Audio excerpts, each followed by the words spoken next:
El abismo no llama a cualquiera.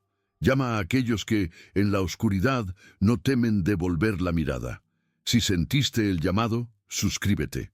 Es hora de responder. Llevo más de 20 años en la carretera, amigos. Mi viejo fue trailero, y el padre de él también, de los que manejaban aquellos armatostes sin dirección hidráulica ni aire acondicionado. Supongo que uno lleva el diésel en la sangre, o quizá es solo la costumbre de no saber hacer otra cosa. He visto de todo en el asfalto. Accidentes que parecen sacados de una película de terror, asaltos a mano armada en paraderos desolados, peleas con navaja por un lugar para estacionar. Creía de verdad que ya tenía la piel demasiado curtida como para que algo me asustara. Esta historia que voy a contarles pasó hace unos 8 o 9 años. Yo estaba en un buen momento, recién casado con Marta, con planes de comprar una casita y empezar a tomar rutas más cortas. Pero la necesidad aprieta, y esa semana me salió un flete bien pagado, llevar carne congelada desde el norte hasta la capital. Un viaje largo, pero la carga era segura y el tráiler, un Kenworth Bellline 900 que era mi orgullo, estaba en perfectas condiciones. El único tramo que nunca me gustó de esa ruta es el que llaman el Espinazo del Diablo, una sierra de mala fama, famosa por su niebla traicionera y un silencio que se siente pesado, antinatural. El viaje arrancó sin novedad. Salí al atardecer, viendo por el retrovisor cómo el sol pintaba el cielo de un naranja polvoriento, una postal típica de la carretera. Conduje toda la noche, con la única compañía de mi radio de banda ciudadana, que soltaba más estática que conversaciones, y un termo de café amargo a mi lado. La soledad de la cabina, ese pequeño universo de metal y vidrio, nunca me molestó. Al contrario, siempre me dio una sensación de paz, de control. Pero al empezar el ascenso por el Espinazo del Diablo, ya bien entrada la madrugada, una niebla espesa comenzó a levantarse del asfalto. No era una neblina común, era blanca, densa, casi sólida. Parecía que me estaba metiendo de lleno en una nube de algodón sucio. Los potentes faros de mi camión apenas lograban perforar unos pocos metros de aquella sopa blanca. El rugido del motor se sentía amortiguado, y el zumbido constante del sistema de refrigeración del remolque se convirtió en el único sonido que rompía ese silencio casi sagrado, un silencio de tumba. Y entonces la vi, la primera vez, una silueta en el arcén. Mi primer instinto fue de pura alerta de conductor, un animal, un ciervo o algo así. Reduje la velocidad bruscamente, forzando la vista, con los ojos ardiéndome por el cansancio y la tensión. No era un animal, era una persona, una figura delgada encorvada que estaba de espaldas a la carretera. Pero lo verdaderamente extraño, lo que hizo que un escalofrío me recorriera la espalda a pesar de la calefacción, era su ropa. Parecía llevar un vestido o un camisón de tela muy fina y de un color claro, casi blanco. Con el frío que hacía en la sierra, un frío húmedo que calaba hasta los huesos, aquello era un disparate. Toqué la bocina una vez, un toque corto, solo para avisar mi presencia. La figura no se movió, no giró la cabeza, no hizo el más mínimo gesto, se quedó ahí, inmóvil, como una estatua plantada en medio de la nada. Y esa falta de reacción, me heló la sangre mucho más que el frío de la madrugada. Pasé a su lado muy despacio, con el corazón martilleándome en el pecho. Por el rabillo del ojo, traté de verle la cara, pero estaba cubierta por un pelo largo y oscuro. Intenté buscarla por el espejo retrovisor, pero la niebla se la tragó al instante, como si nunca hubiera estado allí. Seguí conduciendo, pero la imagen de esa figura no se me iba de la cabeza. Traté de buscarle una explicación lógica. Un borracho, alguien con problemas mentales, una broma de mal gusto. Pero la sensación de que algo andaba terriblemente mal no desaparecía. Era como una alarma silenciosa sonando en mi interior, Habrán pasado unos 15 o 20 kilómetros, con la niebla volviéndose cada vez más densa, cuando la vi de nuevo. Y ahí fue cuando el miedo empezó a transformarse en pánico. Estaba otra vez en el arcén, un poco más adelante. La misma figura, el mismo vestido blanco, la misma quietud antinatural. Era físicamente imposible. Nadie, absolutamente nadie, podría haber caminado esa distancia en tan poco tiempo, y mucho menos en estas condiciones. Esta vez no dudé. Apreté el acelerador a fondo. El motor del Kenworth rugió con furia, como si yo quisiera usar el ruido para espantar a la aparición. Al pasar junto a ella, en una fracción de segundo que se sintió eterna, la figura giró la cabeza hacia mí. Fue un movimiento lento, rígido, como el de una marioneta con los hilos trabados, y vi su rostro, o mejor dicho, la ausencia de él. La cara era de un blanco pálido como de cera, lisa, casi sin rasgos, pero la boca estaba abierta en una O perfecta, un agujero negro y mudo que parecía absorber la luz de mis faros. No era un grito de sorpresa ni de terror, era un vacío. Y los ojos, en el lugar donde deberían estar los ojos, solo había dos cuencas oscuras, dos pozos de negrura insondable. Sentí una oleada de terror tan pura, tan visceral, que se me revolvió el estómago. La imagen se quemó en mi cerebro. Seguí subiendo la sierra como un autómata, con las manos temblando de tal manera que hacían vibrar el volante. Mi único pensamiento era salir de allí, llegar a la cima y empezar a bajar, ver las luces de algún pueblo, lo que fuera. La radio de banda ciudadana estaba completamente muerta, solo emitía un siseo estático. Miraba por los retrovisores cada pocos segundos, con un pavor enfermizo a encontrarme ese rostro sin ojos, esa boca redonda, reflejado en el cristal. La cabina, mi refugio, de repente se sentía insegura, profanada. Empecé a sentir un frío que no era el de la sierra. Era un frío que parecía nacer dentro del propio camión, que emanaba del asiento del copiloto, de la oscuridad a mi espalda. La carga de carne congelada que transportaba nunca me había parecido tan macabramente apropiada. Sentía que mi camión entero se había convertido en un ataúd de acero y hielo rodando por el espinazo del diablo.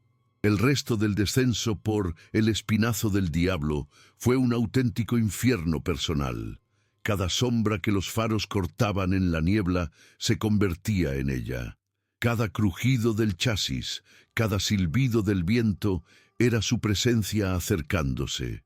Llegué a un punto en que encendí la luz de la cabina, a pesar de que el reflejo en el parabrisas me cegaba, solo para no tener que convivir con las sombras que se acumulaban detrás de mi asiento. Empecé a hablar solo, a recitar las alineaciones de equipos de fútbol de mi infancia, a cantar rancheras desafinadas, cualquier cosa que pudiera llenar el silencio aterrador que esa cosa había dejado como un eco en mi cabeza. El sabor metálico del miedo se me había instalado en la boca y mis manos estaban tan agarrotadas en el volante que sentía los músculos acalambrados hasta los hombros. Ya no era un hombre conduciendo un camión, era un animal enjaulado tratando de escapar de su propia mente. Finalmente, tras una eternidad que probablemente no duró más de una hora, la niebla empezó a ceder. Las primeras luces del amanecer tiñeron el horizonte de un gris pálido y enfermizo, y a lo lejos vi las luces parpadeantes de una gasolinera. Jamás en mi vida me había sentido tan aliviado de ver un lugar tan ordinario y mugriento. Estacioné el tráiler de cualquier manera, tan bruscamente que la carga se sacudió con un golpe sordo y dejé el motor en marcha. Temblaba como una hoja. Un empleado, un viejo con la cara arrugada y los ojos inyectados en sangre por el sueño, se acercó a mi ventanilla. Su expresión de fastidio se transformó en una de genuina preocupación al ver el estado en el que me encontraba. Me preguntó si estaba bien, si había tenido algún problema mecánico o un intento de asalto. Yo apenas podía articular palabra. Lo único que logré balbucear, con la voz rota, fue sobre la mujer en la carretera. Una mujer, en la sierra, con un vestido blanco. La cara del viejo se puso increíblemente seria. Su mirada se desvió hacia mi camión, luego hacia la carretera que se perdía en la niebla a mis espaldas y soltó un largo suspiro, como si llevara años conteniendo el aire. Me dijo que bajara, que me invitaba a un café bien cargado. Sentado en la barra de esa pequeña y sucia cafetería, con las manos rodeando la taza caliente para intentar calmar los temblores, el hombre me contó la historia. Me dijo que yo no era el primero, que cada cierto tiempo, siempre en noches de niebla cerrada, algún trailero llegaba como yo, pálido y al borde del colapso, contando la misma historia. La aparición de la mujer del vestido blanco. La leyenda local, según me contó, hablaba de una novia. Hacía más de 60 años, una pareja de recién casados tuvo un accidente en esa misma sierra, volviendo de su propia boda. El coche se despeñó por uno de los barrancos en una noche de tormenta y niebla. Encontraron el vehículo destrozado días después, pero el cuerpo del novio era el único que estaba dentro. A ella, a la novia, nunca la encontraron. La buscaron durante semanas, pero la sierra se la había tragado. Desde entonces, decían los viejos, su espíritu vaga por la carretera en las noches de niebla, buscando el camino que nunca pudo terminar, con la boca abierta en el grito silencioso que nadie escuchó. Yo, que siempre me había reído de esas historias, estaba ahí, sin poder ni tragar el café, sintiendo cómo cada palabra del viejo confirmaba la veracidad de mi terror.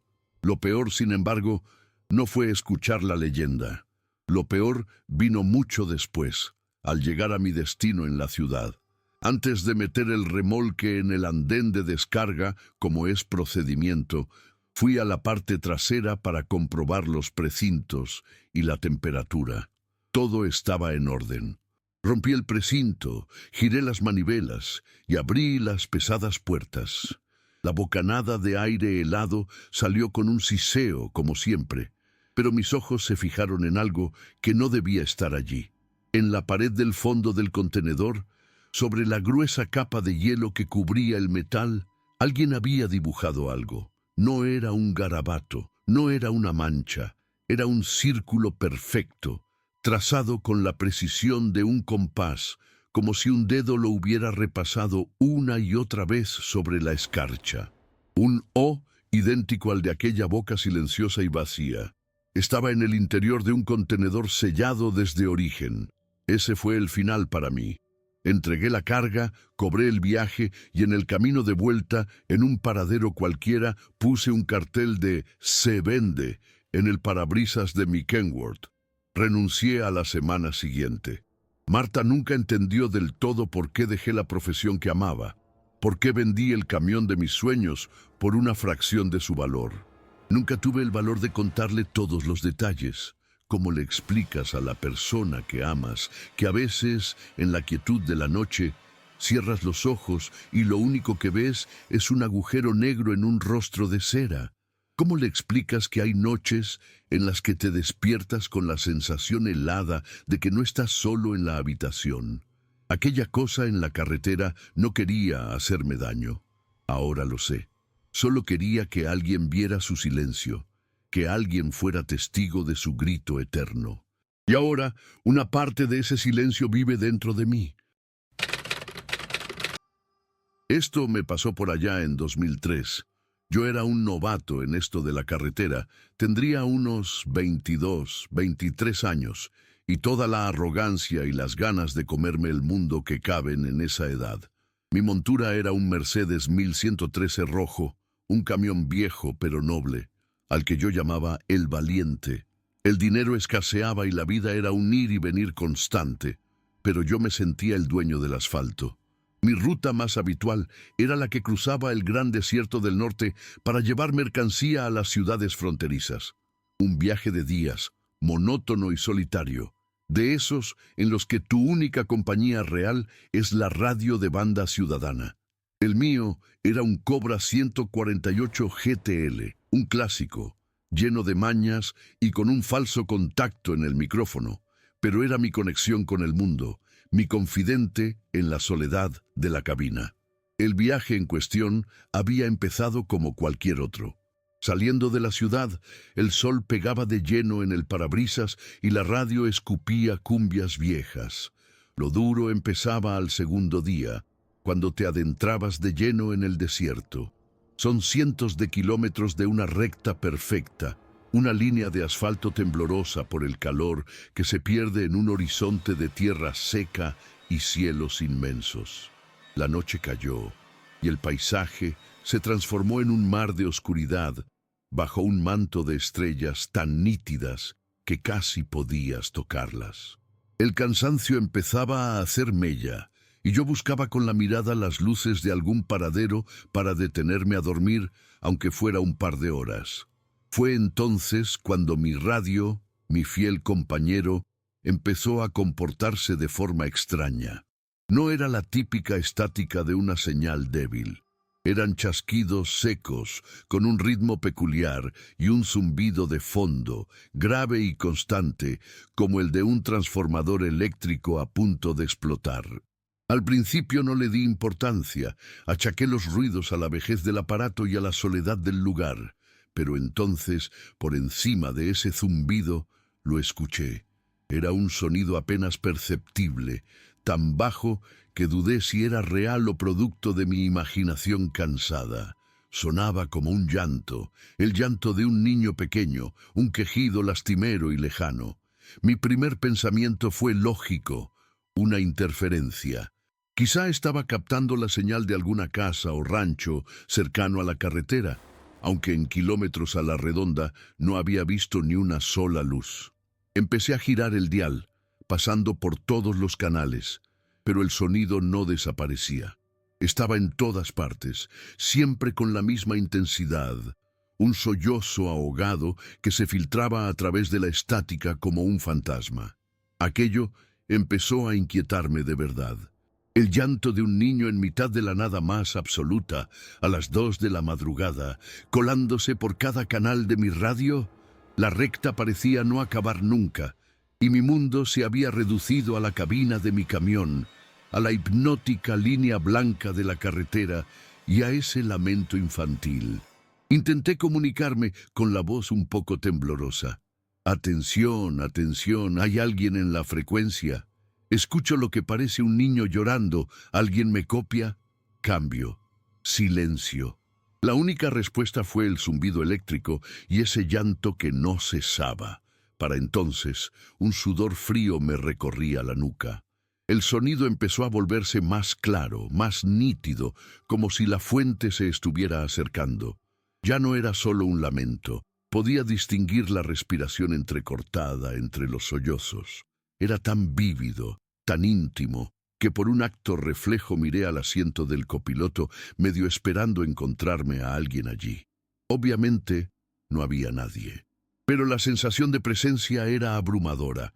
Era como si el sonido ya no saliera del altavoz de la radio, sino que estuviera naciendo en algún rincón oscuro de la propia cabina. El miedo se convirtió en un pavor helado cuando el llanto se detuvo de golpe. Un silencio absoluto y antinatural llenó la cabina durante unos segundos que se me hicieron eternos. Un silencio tan denso que me dolían los oídos. Y de repente, una voz. No era la voz del niño. Era la voz de una mujer, una voz grave, rasposa, casi un susurro que parecía salir directamente del altavoz y meterse en mi cerebro. Dijo una sola frase, con una lentitud exasperante y un tono vacío de toda emoción. Dijo, no quiere dejar de llorar. Y justo después, el llanto del niño volvió a empezar, pero esta vez era diferente. Era un grito agudo, desgarrador, un llanto de dolor y de pánico puro, como si en ese preciso instante lo estuvieran torturando. Apagué la radio de un manotazo, giré la perilla con tanta fuerza que casi la rompí, pero el sonido no se detuvo. El llanto desesperado del niño siguió sonando dentro de la cabina, con menos volumen, pero seguía ahí, rebotando en los cristales, sin una fuente visible. Estaba completamente aterrorizado. Pisé el acelerador a fondo, sin importarme si el viejo motor del Mercedes aguantaría. Solo quería escapar, llegar a donde fuera. Las luces del tablero parecían tenues, la oscuridad de afuera, total. Mi único universo era el túnel de luz de mis faros en la carretera y ese grito infantil que venía de ninguna parte y de todas partes a la vez. El desierto ya no era un lugar solitario, se había convertido en una jaula. Conducía como un loco, con el pie soldado al acelerador, sin ser consciente de la velocidad ni del peligro. Mi única realidad era el grito desgarrador que rebotaba en el pequeño espacio de la cabina. Era un sonido con textura, casi físico. Sentía que me arañaba la piel, que me taladraba el cráneo. En mi desesperación, empecé a golpear el tablero, a gritar yo también, intentando ahogar el lamento con mi propia voz. Le gritaba que se callara, le suplicaba, le maldecía. Pero el llanto no se inmutaba, solo cambiaba de matiz, volviéndose a veces más agudo, a veces más grave, casi gutural, como si la garganta del niño se estuviera destrozando por el esfuerzo. El Mercedes, el valiente, devoraba kilómetros en la oscuridad, pero no había escapatoria. El horror no estaba afuera, en el desierto, estaba encerrado conmigo. Fue entonces cuando las vi. Unas luces amarillentas y débiles parpadeando en la lejanía. Un paradero. La silueta de un par de camiones estacionados. Sentí una oleada de alivio tan intensa que casi me hizo llorar. La civilización, la gente, la seguridad. Creí, con toda la ingenuidad de mis 22 años, que si lograba llegar allí, a ese pequeño oasis de luz, la pesadilla se acabaría, que el sonido, fuera lo que fuese, no se atrevería a seguirme a un lugar con testigos. A medida que me acercaba, el llanto pareció perder fuerza, volviéndose más tenue, como si la presencia de otras almas lo estuviera disipando. Era una falsa esperanza, un truco cruel del desierto, pero en ese momento me aferré a ella con todas mis fuerzas. Entré en el aparcamiento de grava haciendo mucho más ruido del necesario y apagué el motor. El silencio que siguió fue casi tan aterrador como el grito. Mis oídos zumbaban. Salté de la cabina y prácticamente corrí hacia la pequeña cafetería que había junto a las bombas de diésel. Dentro solo había un hombre, un viejo de barba blanca y mirada cansada, que limpiaba la barra con un trapo. Al verme entrar, pálido, sudoroso y con los ojos desorbitados, supo que algo no iba bien. Traté de explicarle lo que me había pasado. Mi voz era un hilo tembloroso. Le hablé de la radio, del llanto, de la voz de la mujer. Esperaba que me tomara por loco o por borracho, pero no lo hizo. Me escuchó en silencio, asintiendo lentamente, y su rostro se ensombreció. El viejo dejó el trapo, me sirvió un vaso de agua y me contó sobre los ecos del desierto. Me dijo que esa carretera era una tumba para muchos. Hacía décadas, contó, una familia se había perdido en esa misma recta. Su coche se averió y nunca nadie los volvió a encontrar. Se los tragó el sol y la arena. Pero desde entonces los traileros reportaban cosas extrañas en sus radios. A veces era música de una época pasada, a veces fragmentos de conversaciones que no iban a ninguna parte, y a veces, como me había pasado a mí, era el llanto de un niño. Eran solo eso, ecos, me dijo, repeticiones de una tragedia, atrapadas en las ondas de radio por la soledad y la inmensidad del desierto. Pero entonces el viejo se inclinó sobre la barra y su voz bajó a un susurro. El eco es inofensivo mientras no sepa que lo escuchas, me dijo. El peligro, muchacho, es cuando te responden, cuando se dan cuenta de que estás ahí. Me explicó que al yo intentar comunicarme, al preguntar por el niño, había abierto una especie de puente. Había anclado el eco a mi realidad.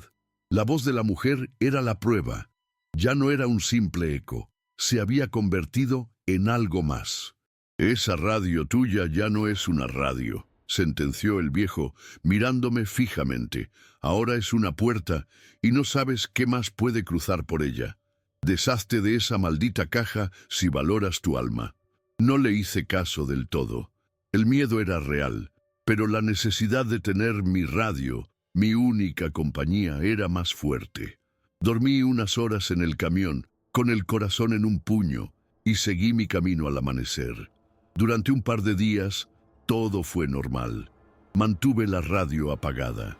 Pero a la tercera noche, en otra carretera solitaria, la tentación fue demasiado fuerte. La encendí. Al instante, el zumbido grave y eléctrico llenó la cabina. La apagué de golpe. Esa noche, con el aparato completamente apagado y desenchufado, oí un susurro que salía de su altavoz. No entendí las palabras, pero supe que me llamaba a mí. El viejo tenía razón. La maldición se había pegado a mí. En un ataque de pánico, en mitad de la nada, detuve el camión.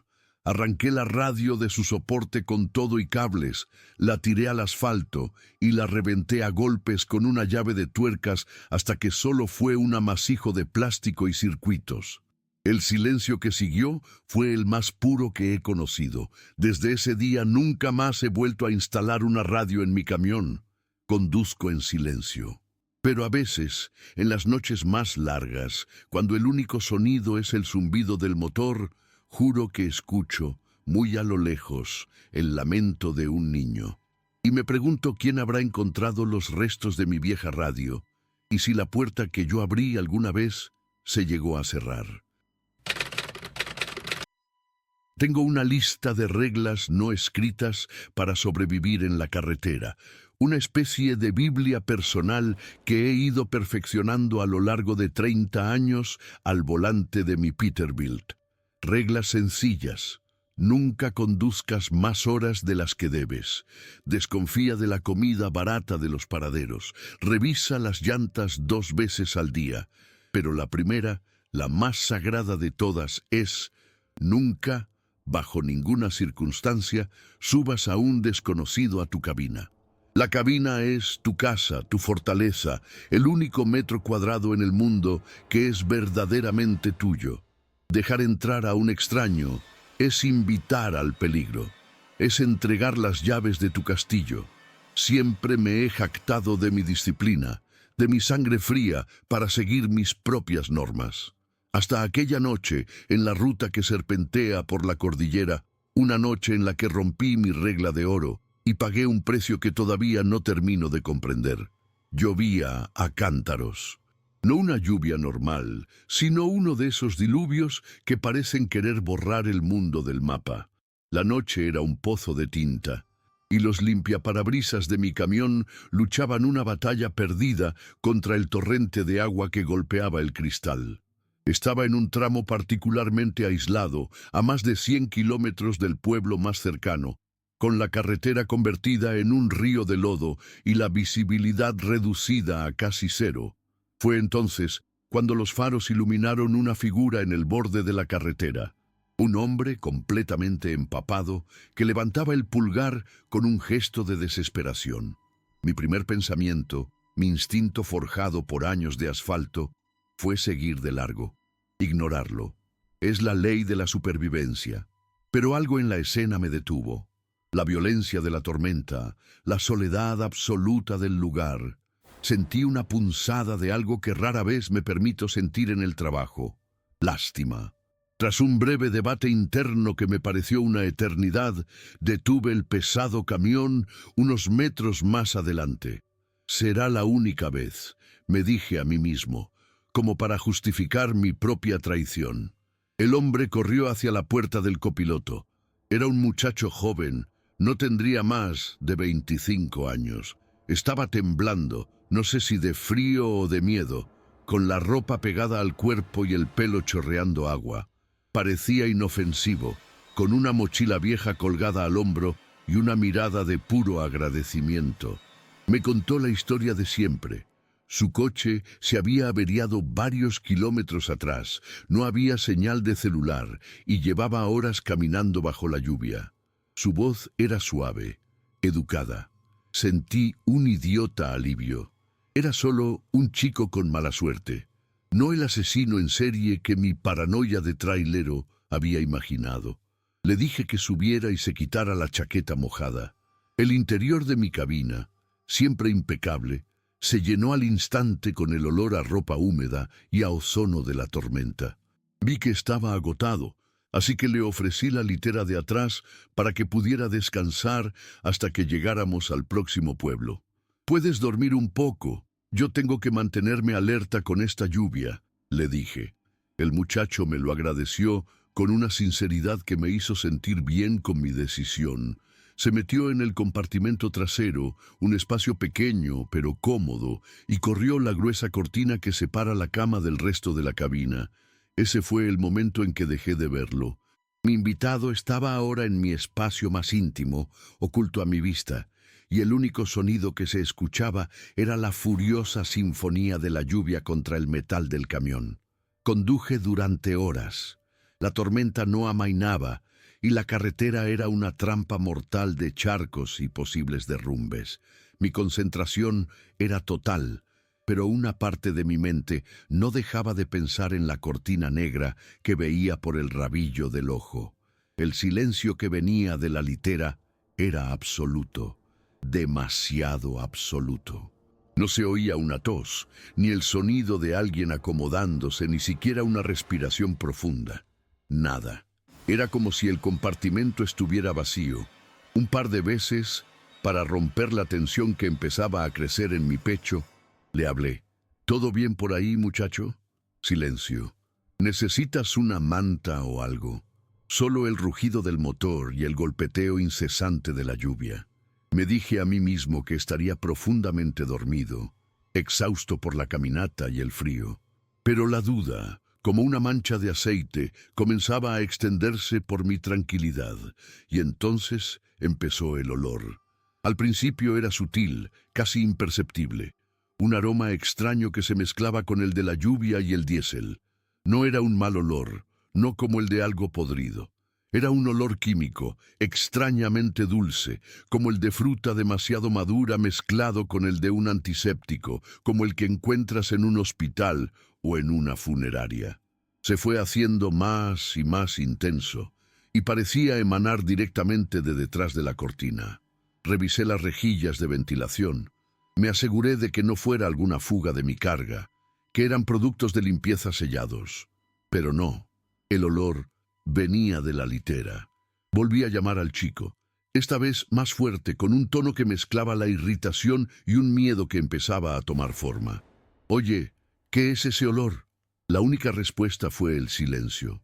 La cortina negra permanecía inmóvil, como la tapa de un sarcófago, y yo seguía conduciendo, atrapado en mi cabina, con un desconocido silencioso y un hedor dulzón que me estaba empezando a revolver el estómago. No pude más. El hedor dulzón era tan espeso que se me pegaba a la garganta, me hacía lagrimear los ojos. La combinación de ese olor nauseabundo y el silencio sepulcral que venía de la litera me estaba volviendo loco. El miedo se había transformado en una necesidad desesperada de respuestas. Tenía que saber qué estaba pasando en mi propia cabina. En un impulso, y a pesar del peligro de la carretera inundada, busqué un pequeño ensanchamiento en el camino y detuve el camión. El motor al ralentí sonaba como el latido de un corazón ansioso. Me giré en mi asiento, con el pulso desbocado, y extendí una mano temblorosa hacia la cortina. Por un segundo, dudé.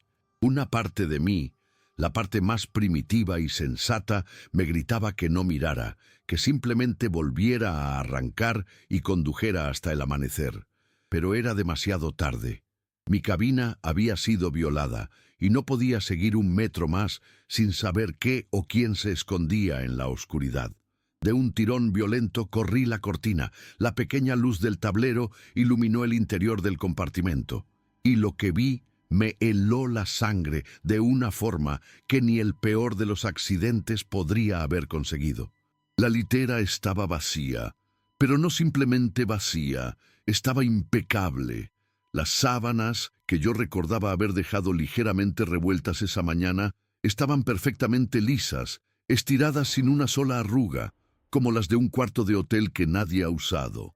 La mochila del muchacho no estaba. Su chaqueta mojada, que yo mismo le había visto quitarse, había desaparecido. Era como si nunca nadie hubiera estado ahí. Si no fuera por el olor, que en ese espacio cerrado era abrumador, habría pensado que me había vuelto loco, que había imaginado todo el encuentro. Pero en el centro del colchón había una mancha oscura y húmeda de un tamaño no más grande que mi mano, que brillaba débilmente con la luz del panel. Parecía que algo se hubiera derretido o disuelto lentamente sobre la tela. Mi cerebro entró en cortocircuito, intentando desesperadamente encontrar una explicación lógica. ¿Se había bajado del camión en marcha? Imposible. Habría sentido la despresurización de la cabina, habría escuchado el portazo, el ruido de la caída. ¿Había pasado por mi lado sin que yo me diera cuenta? En el espacio reducido de la cabina era todavía más absurdo. Ciego por el pánico, abrí la puerta y salté afuera, bajo el diluvio. Grité su nombre hacia la oscuridad, pero la tormenta se tragó mi voz. Apunté con mi linterna más potente en todas direcciones. No había huellas, no había señales de lucha, nada. Solo la cortina de agua, la negrura de la noche y el sonido del bosque. Estaba completa y absolutamente solo. Fue entonces cuando el verdadero terror se apoderó de mí. No era el miedo a un asesino o a un ladrón. Era el miedo a lo imposible. Regresé a la cabina, empapado y temblando, y cerré la puerta con un portazo. El olor parecía burlarse de mí, más fuerte que nunca. Fue entonces cuando mis ojos se fijaron en el tapete de goma del lado del copiloto, donde el chico se había sentado inicialmente. Había algo allí, unos pocos cristales pequeños y oscuros, como granos de sal gruesa, pero que tenían un brillo aceitoso, iridiscente. Me agaché y con la punta del dedo toqué uno. Estaba extrañamente tibio al tacto y en cuanto lo presioné se deshizo en un polvo fino y grasiento que se pegó a mi piel. No tenía ni la más remota idea de qué era aquello, pero sabía con una certeza que me revolvía las entrañas que era lo único que quedaba de mi pasajero. No tuve más opción que seguir conduciendo. Bajé las ventanillas, dejando que la lluvia entrara a baldazos, en un intento inútil de ventilar la cabina, pero el olor estaba impregnado en la tapicería, en el aire, en mis propios pulmones. El resto del viaje hasta el siguiente pueblo fue una pesadilla de vigilia. Llegué con las primeras luces del alba, con el aspecto de un loco, la ropa mojada y los ojos inyectados en sangre. Ir a la policía y decirles que un chico que subía a mi camión se había desvanecido en el aire, dejando como rastro una mancha húmeda y un puñado de cristales extraños. Me habrían encerrado por loco o me habrían acusado de haberle hecho algo. Estaba solo en esto. Vendí el Peterbilt unas semanas después. No pude volver a subirme a él. Intenté de todo para quitar el olor. Limpiezas profesionales, generadores de ozono, ambientadores industriales. Nada funcionó. Estaba incrustado en el metal, en la tela, en el alma del camión. Esa noche no subía una persona a mi cabina. Subía algo que se hacía pasar por una, algo que necesitaba un aventón en medio de la tormenta. He vuelto a mi regla de oro, la de no subir nunca a nadie, pero ahora la cumplo por un motivo diferente. No es por cinismo, es por un miedo profundo y aprendido. Porque ahora sé que hay cosas que caminan por las carreteras oscuras, cosas que llevan piel humana, como si fuera un abrigo. Y créanme, no quieren estar cerca cuando deciden quitárselo. A diferencia de muchos de mis colegas, yo no soy dueño de mi camión. Soy un hombre de empresa, un operador de flota para una de esas corporaciones de logística gigantescas con nombres que no significan nada. Mi orgullo siempre ha sido mi profesionalismo.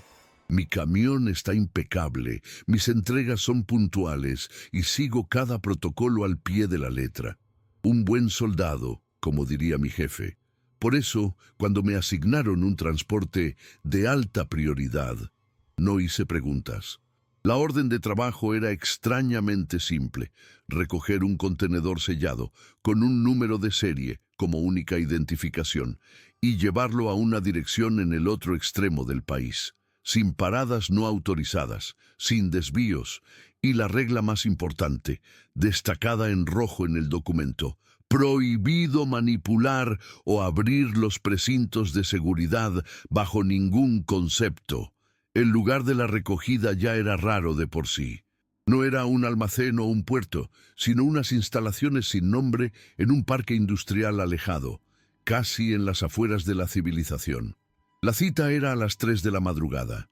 Un par de hombres con uniformes grises, sin logos de ninguna empresa, supervisaron el enganche del contenedor a mi tractora.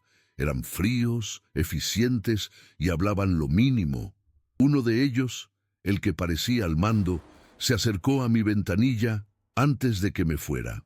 La integridad del contenedor es su única responsabilidad, me dijo, con una mirada que no admitía réplica. Mantenga una velocidad constante y no se detenga más de lo estrictamente necesario.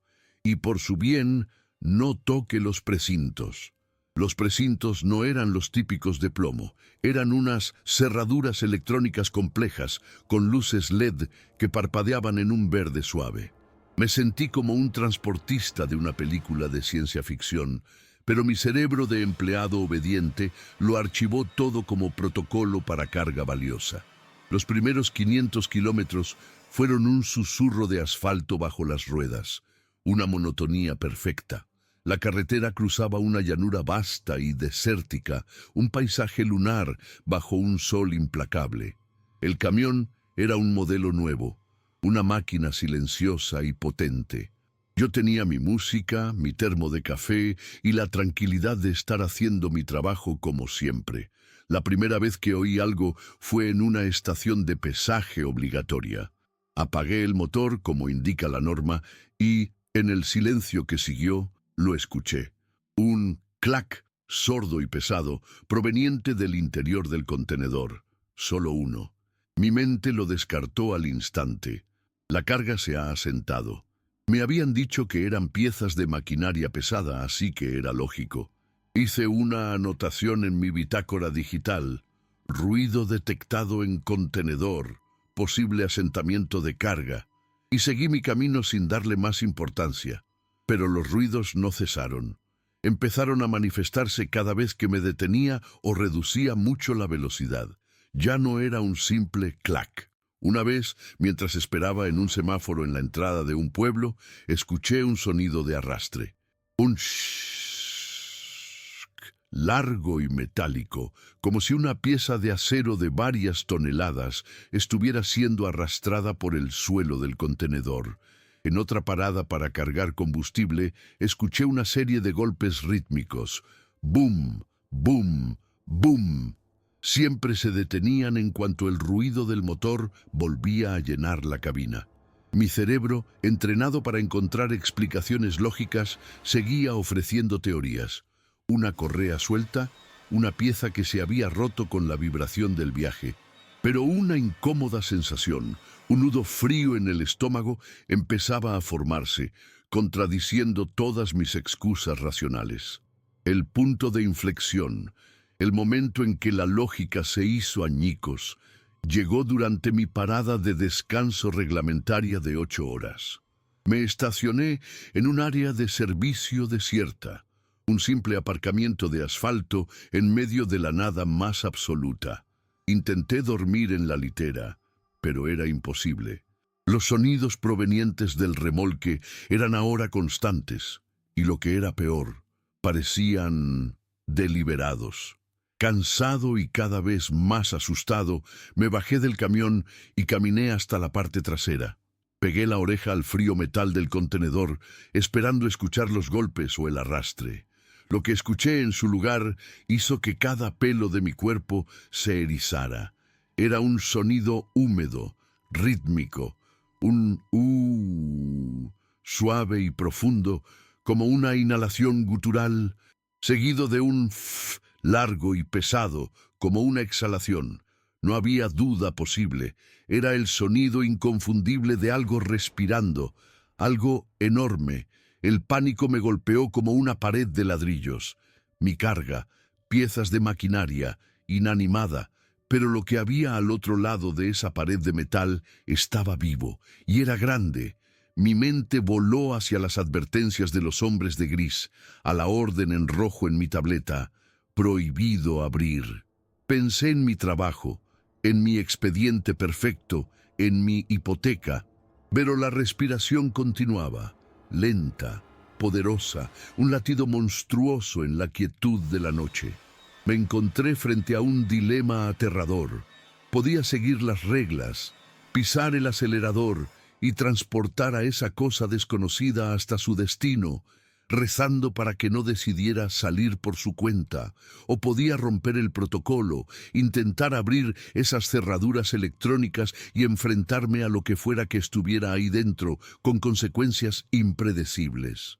Y ahí me quedé de pie en la oscuridad, con la mano sobre el metal vibrante de la cerradura, escuchando respirar a mi carga. Mi mano, posada sobre el frío metal de la cerradura, temblaba incontrolablemente. La respiración del otro lado continuaba su ritmo lento y pesado. Cada inhalación parecía tirar del aire a mi alrededor. Cada exhalación sonaba como el fuelle de una forja infernal.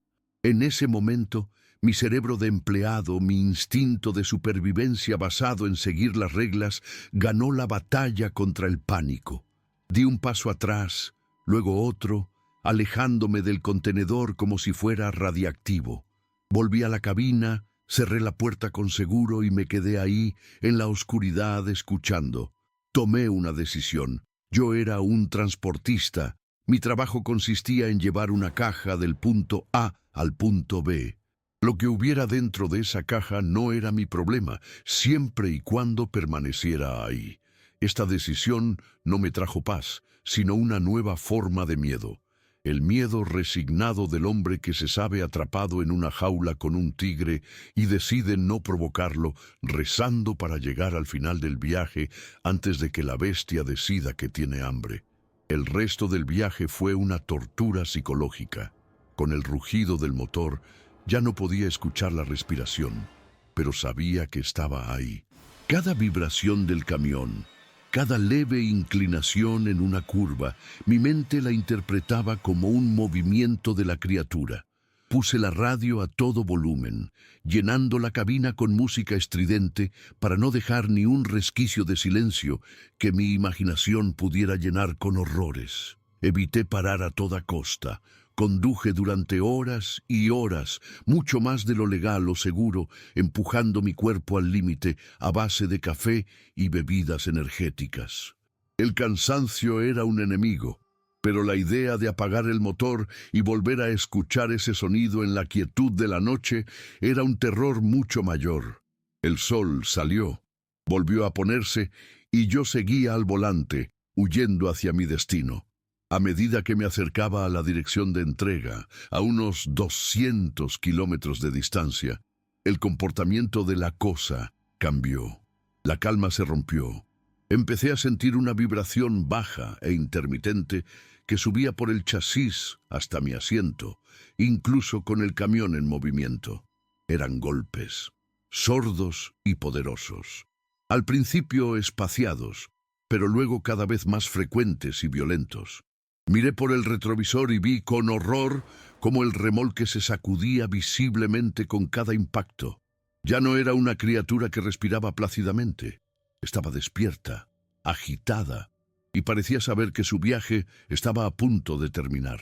La naturaleza de mi miedo cambió. Ya no se trataba solo de qué era esa cosa, sino de qué era capaz de hacer, y de si las paredes del contenedor resistirían. Llegué a la dirección de entrega. Era otro complejo sin nombre, casi un clon del lugar de recogida, pero enclavado en una zona montañosa y remota. Mientras maniobraba para entrar, un grupo de hombres con los mismos uniformes grises ya me esperaba. Se movían con una calma y una eficiencia que resultaban profundamente inquietantes. Ignoraron por completo los violentos golpes y el temblor del contenedor. Nadie me dirigió la palabra. Simplemente se pusieron a trabajar, desconectando el remolque de mi tractora con una rapidez asombrosa. Uno de ellos, sin mirarme, me hizo un gesto con la cabeza hacia una pequeña oficina prefabricada. «Espere ahí, firme la entrega», fue todo lo que dijo. Desde la ventana de la oficina, observaba cómo una grúa pórtico levantaba el contenedor y lo transportaba hacia un edificio similar a un hangar, con unas puertas de acero macizo. Justo cuando estaban a punto de meterlo, uno de los golpes desde el interior fue tan brutal que una de las cerraduras electrónicas superiores saltó por los aires, soltando chispas. La esquina de una de las puertas del contenedor se abrió unos pocos centímetros. Fue solo un segundo, una fracción de segundo antes de que uno de los operarios la cerrara de un empujón. Pero en esa rendija de oscuridad vi algo. No fue una visión clara, fue un destello, una impresión infernal, algo pálido y brillante, como piel de anfibio mojada. Y vi ojos, no dos ojos, vi una masa pululante de pequeños puntos negros, redondos y sin párpados que me miraron desde la negrura. Las puertas del hangar se cerraron con un estruendo metálico, ocultando la abominación. Firmé los papeles de entrega con una mano tan temblorosa que mi firma fue un garabato ilegible. Junto con la copia del albarán, me entregaron un sobre grueso lleno de dinero en efectivo. «Una bonificación por su eficiencia y discreción», dijo el hombre sin expresión alguna. Me ordenaron que me fuera de inmediato.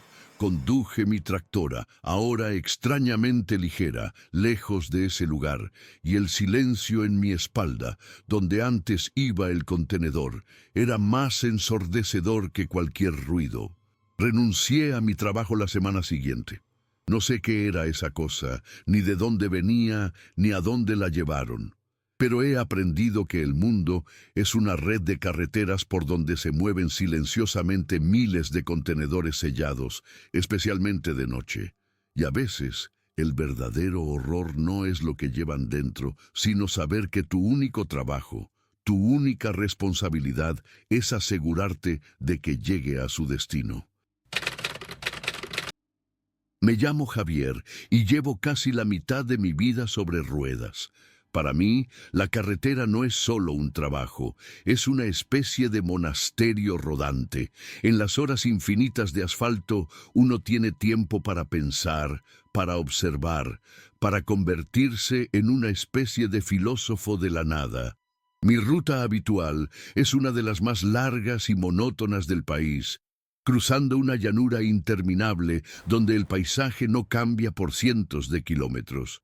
Es un viaje que pone a prueba tu cordura, pero yo siempre he tenido mis anclas, las fotos de mi esposa y mis hijos pegadas en el parasol, y nuestras llamadas diarias, que son mi recordatorio de que existe un mundo real más allá del zumbido del motor y la línea blanca que se pierde en el horizonte. Siempre pensé que me conocía a mí mismo, que era dueño de mis pensamientos. ¡Qué equivocado estaba! La historia comenzó en el tercer día de un viaje de 6. La fatiga ya se había instalado en mis huesos, pero era una fatiga familiar, casi reconfortante. El mundo exterior se había convertido en un borrón hipnótico, y mi mente flotaba en ese estado de semitrance que solo los conductores de larga distancia conocen. Hacía un par de horas había hablado con mi esposa. Una conversación normal sobre las notas de los niños y una gotera en el techo. Todo estaba en su sitio. Yo era yo, Javier, un hombre de 45 años cansado, que solo quería terminar su trabajo y volver a casa. Conducía de noche, con el único paisaje de las estrellas y la oscuridad infinita a cada lado de la carretera. El primer fallo fue algo insignificante, tan sutil que mi cerebro casi lo borra en el acto. Eché un vistazo a mi espejo retrovisor lateral, el grande y convexo que muestra un panorama amplio.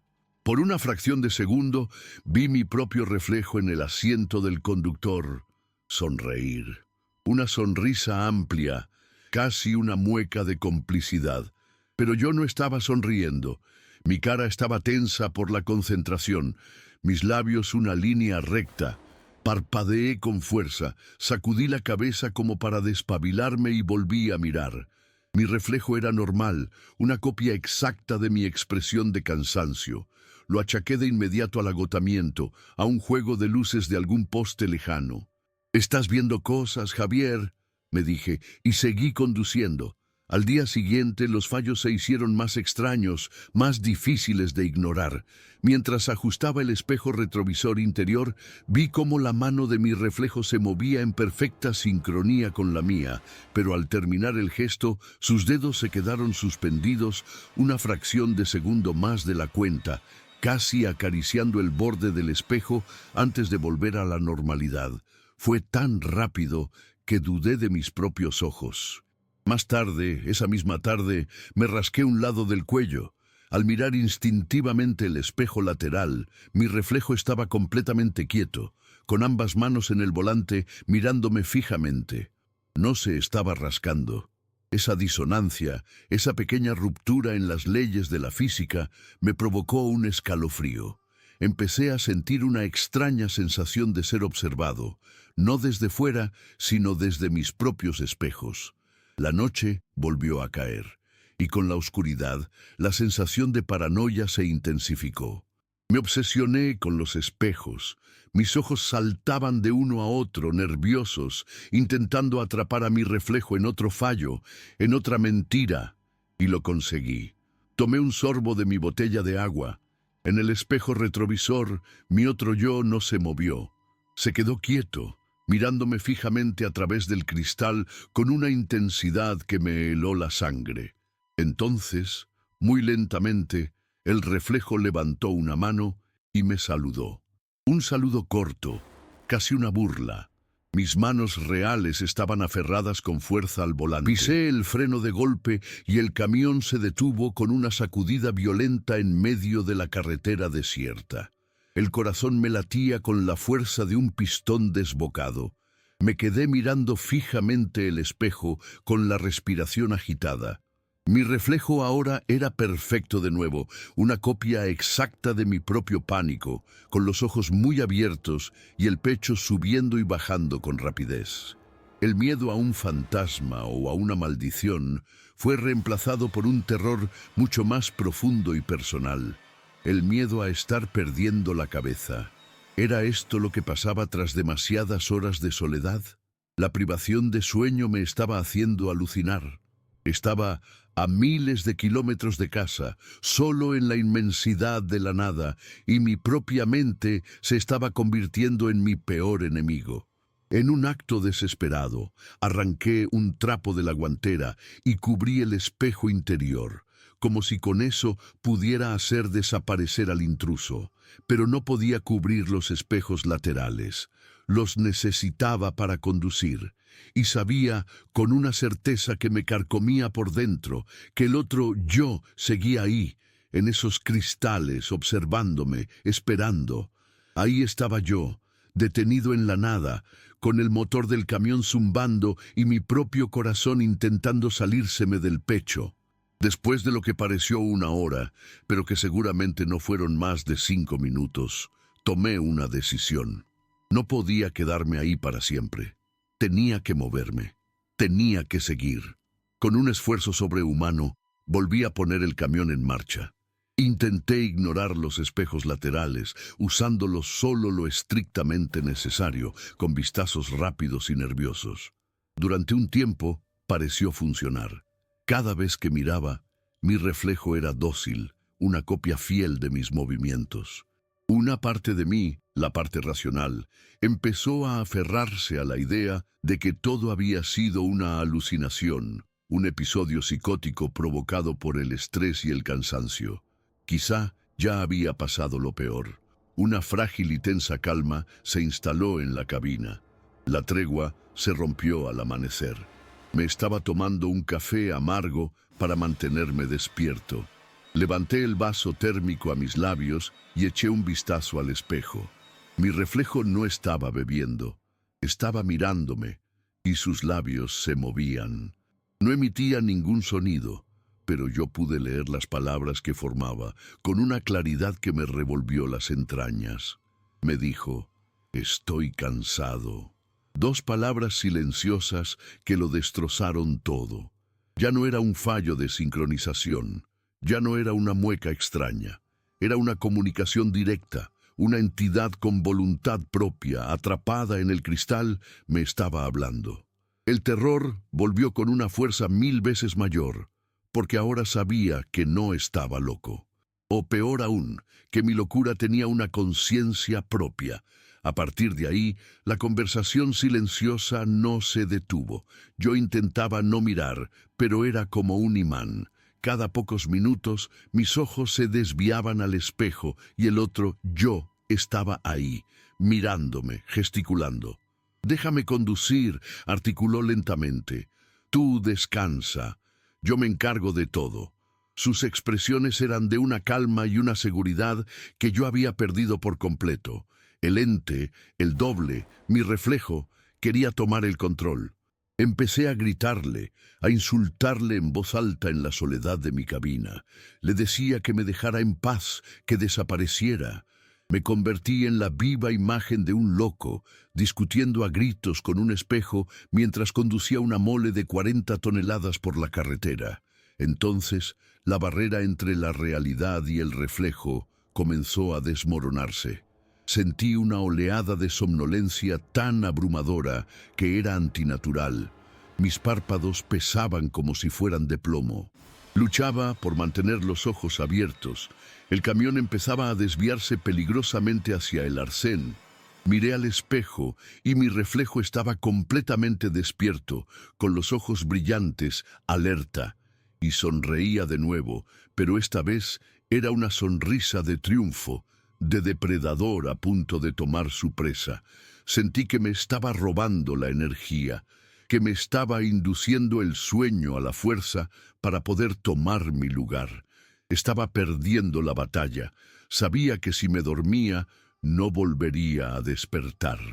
O al menos, no el verdadero yo. Vi un cartel que anunciaba un área de descanso a un par de kilómetros. Usando mis últimas reservas de fuerza de voluntad, conduje hasta allí y detuve el camión de forma brusca. No podía simplemente dormir. No podía dejarle ganar. En un instante de claridad en medio de la niebla mental, supe lo que tenía que hacer. Salté de la cabina, abrí mi caja de herramientas y saqué la llave de tuercas, una barra de hierro pesada y sólida. Y entonces, metódicamente, empecé a destruir cada espejo de mi camión. El retrovisor interior estalló en una telaraña de cristales. Los grandes espejos laterales se hicieron añicos con golpes sordos y violentos. Incluso rompí el pequeño espejo de cortesía del parasol. Fue un acto de violencia, de furia, de pura desesperación. Me quedé de pie, jadeando, en un camión ciego, sin forma de ver hacia atrás. Cogí el teléfono y llamé a la central. Dije que unos vándalos me habían atacado en el área de descanso, que lo habían destrozado todo. Una mentira para cubrir un acto de locura. Tuve que esperar varias horas hasta que llegó un auxilio. Terminé el viaje, me reemplazaron los espejos y volví a casa. Nunca más volvió a suceder nada extraño, pero yo no volví a ser el mismo. Evito mi propio reflejo. Me afeito sin apenas mirarme. Paso de largo por los escaparates. Porque la pregunta, la verdadera cicatriz que me dejó esa carretera, sigue ahí. ¿Qué fue lo que hice esa noche? ¿Destruí a un ente sobrenatural que intentaba poseerme? ¿O sufrí un colapso mental absoluto y el acto de romper los espejos fue el golpe de realidad que me trajo de vuelta? Nunca lo sabré, y esa duda, la posibilidad de que el otro yo siga ahí, latente, esperando pacientemente detrás de la superficie de cualquier cristal, es el verdadero horror con el que vivo cada día. La vigilia ha terminado por ahora, y recuerda, solo porque has dejado de escuchar, no significa que el abismo ha dejado de susurrar. Si has sentido el miedo, deja tu señal en la oscuridad con un me gusta. Hasta el próximo susurro.